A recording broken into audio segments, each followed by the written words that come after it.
I think it would be nice to try some of your milk right now. Yeah, before it gets too warm. Yeah. You want to pull some out? So I brought in, I didn't know if you wanted to. So I got some chocolate, which is real sought after. And I've got some of my regular milk. I've got raw and I've got my pasteurized. I didn't know if you wanted to try the difference.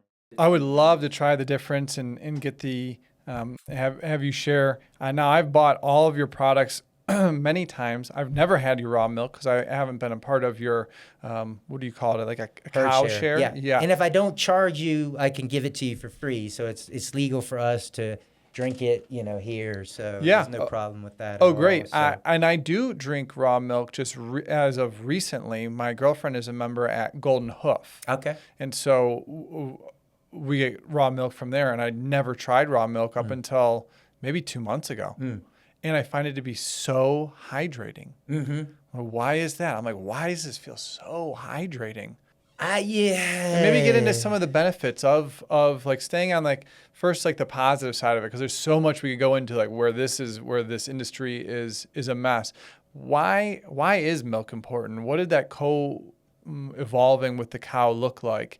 And how is this helpful for us when it's really good? Yeah, I mean, I believe milk is still considered the only food source that you can survive on solely for maximum amount of time. It's got the most nutrients you need, along with micronutrients that check all the boxes for you. So as far as like packed with what you need to survive, that's something that we found, our ancestors found a long time ago. This is pretty good stuff, and it makes it easier for us to keep babies alive and grow kids strong. And then This podcast is brought to you by B Micro, a company I'm deeply passionate about because I founded it in 2018. It's USDA organic freeze-dried microgreens for everyday nutrition and detox. Sprinkle them on any meal or take them as a capsule to enjoy the many healthy benefits. Shop now at bmicro.farm. Use code STEVE15 to save.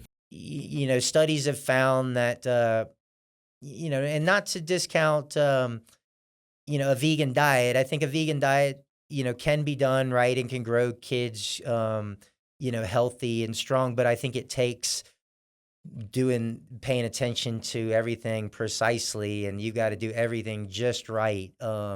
Whereas I think milk, you can be a pretty dumb parent nutritionally and grow a pretty strong maximal body, high IQ child with a milk diet. So I feel strongly. I mean, I grew up drinking a lot of milk and eating a lot of dairy products. So, and it's funny when whenever just you see a couple will come by and a guy will be like 6'8", 6'10", 300, just a NFL defensive lineman. If you ask any of them, I bet you drank and ate a lot of dairy growing up. There's not one of them that says like, oh no, I didn't eat any dairy. Like, dairy is a big part of growing a big body. Like, you need a lot of nutrients. And it's so a big thing also people get confused about that I like to remind people of is, people talk protein, which dairy is, an awesome source of protein. Protein's not protein. You got to talk about the bioavailability of that protein. So the amino acid component of that protein, we have 10 essential amino acids as humans that we need, and cows are mammals and they have similar, essential amino acids to us. And so the things that in the milk that they provide is very similar to what, a baby of ours needs. And so those proteins are extremely bioavailable to us. 99+% meat and milk are for us, whereas beans and some other things are in the 60s. So higher if they're sprouted, but if they're not sprouted, yeah. Right. I think it's a lot of people don't. That's a big thing. People don't realize is they're like, oh, I'm gonna have this pea protein shake that's saying I'm gonna get 20 grams of Right. protein. It's like, well, bioavailability. How much of that 20 grams can your body actually consume? Maybe less than 5. Right, exactly. And that's where I say, like, protein's not protein. If you look at a label and it says X grams of protein.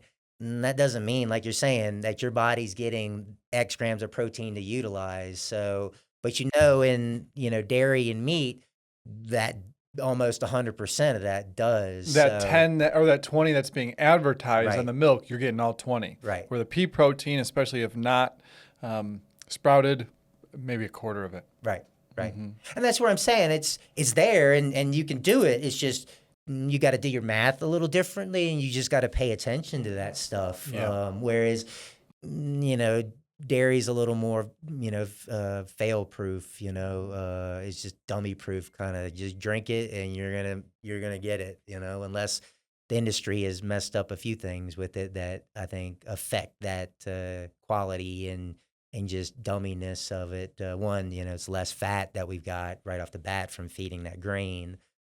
So you're reducing calories there. Yeah, so I just tried both of the milks. This was the pasteurized and this is the non-pasteurized. And I think in my mind, I'm like, I just want to like the non-pasteurized so much more. I want to be like that team on that. Like, hey, I'm brand new. I'm 39 and I'd never even tried non-pasteurized milk until, what do you call it? Raw milk. I never tried raw milk until 2 months ago. So to me, it felt, and I think there's some bias in me, but like smoother, creamier. I mean, they're both very easy to drink. What type of feedback do you get from people on, comparing the two? I don't have a lot of customers that bounce back and forth. People are either very committed to one side or the other.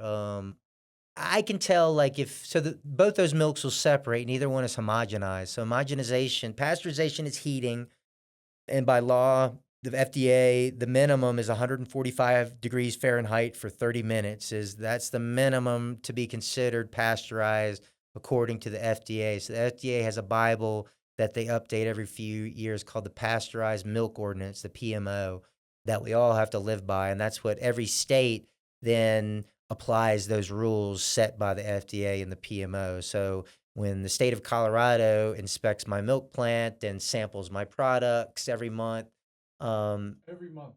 every month they sample all my products for testing for bacteria levels, for antibiotics, for other contaminants, and temperature, and so just overall quality, that to make sure that it's a good thing that the public, is protected from stuff that can make you sick potentially. It's not foolproof. They're not testing every product of mine, but spot checking, once a month keeps you on your toes. And, things kind of slowly build up problems generally as far as contamination issues, which is mostly what you're worried about as far as what they come out to inspect and stuff. So as long as they're kind of checking every now and then, they're finding, any contamination that might be becoming a problem. So